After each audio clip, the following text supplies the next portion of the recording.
Hey everybody, coming to you here again today with another Bible review. This is another one from Barbour Publishing. I got several of them from them that I want to take a look at.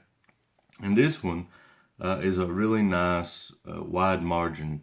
They call it the Personal Notes Edition, as you can see here. Not really a whole lot to talk about on these. But I do want us to look at it. As you can see, it comes in a little slip case here. Now this one comes with the True Tone binding. It's like a dark brown here, and then almost like a walnut color here in the center, and it's got a little design imprinted into it. As you can see here, it's perimeter stitched. And on the back, it does have some tooled hubs, as well as some imprints here. It says King James Version, Barbour, Holy Bible. Here in the back, you can see here that the ISBN number is imprinted on it. And really a nice overall feel to this Bible. Even though it's a True Tone, it's still a well put together Bible.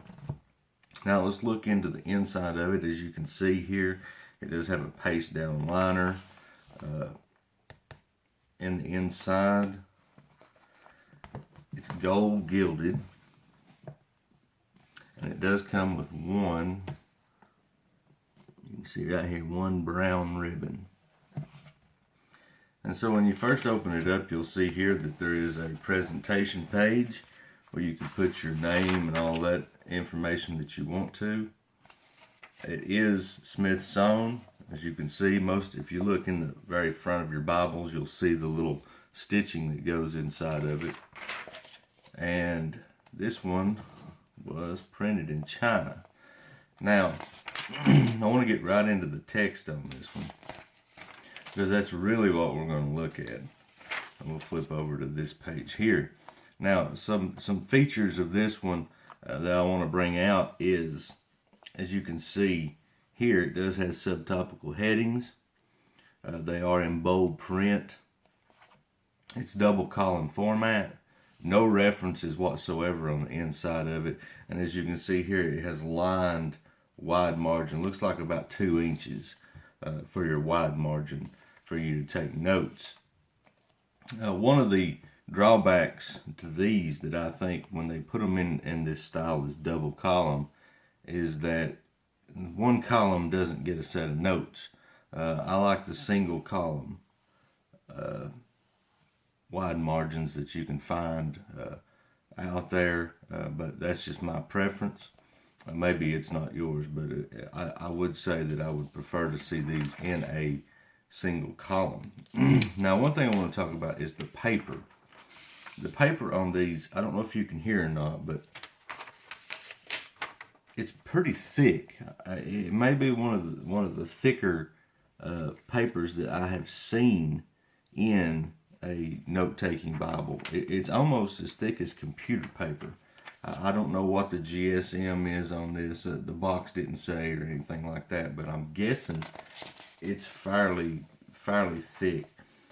Just for an estimation, I was looking at my preacher's Bible, which is around 65 GSM, and I think this may have a little thicker paper. I may be wrong. I don't know. The preacher's paper has kind of a sheen to it. This does not. This just has flat paper, like I said, something similar to computer paper.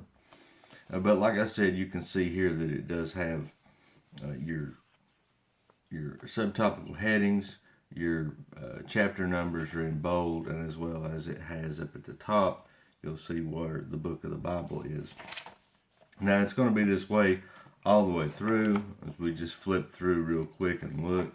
The font size on this looks to be about maybe a 9. It's not real big font, but you can't have real big font and have any room for writing and various things inside of it. But let's just flip right on over. There's a couple of more things I want you to see. You get to the New Testament, and The words of Christ are in red, as you can see here. I wanted to bring that out because some people like to have a black letter Bible. Some people don't. And then one more thing, once you get back here all the way to the back past Revelations, is that there's a set of study helps back here that I thought was pretty neat. Okay. Here they have book by book summaries. There's Genesis, Exodus, Leviticus, Numbers, Deuteronomy, and so on. And they still have the wide margin for you can write on that. Basically just a description of what each book of the Bible is about, who wrote it, kind of like a book introduction. So if you wanted to do a study on that, you could. And here is another place, is where to find key stories and events in the Bible. Key Bible characters. And they still have the wide margin areas for you to write. Important women of the Bible, Bible passages for times of personal need, overview of the Bible. So just a couple little helps back here in the back. And then, of course, there's no maps or anything. So this is just a quick look at this Bible. I mean, really not a whole lot to talk about. One thing that I did notice on this one is there is not a whole lot of ghosting in the lines back here, because this is such thick paper that you don't see very much ghosting. Very good to write on, and I think the thing about the lines on the side is that when you write on this on the back side, you're not going to see it. So just some things to be aware of there. A great little King James wide margin note-taking Bible if you're looking for one at an economy price. The box lists this at $39.99, but they're always cheaper than what the box lists them. So great resource here from Barbour Publishing. Make sure that you subscribe to my YouTube channel so that you don't miss any of my reviews, and we will see you next time. Thanks for watching.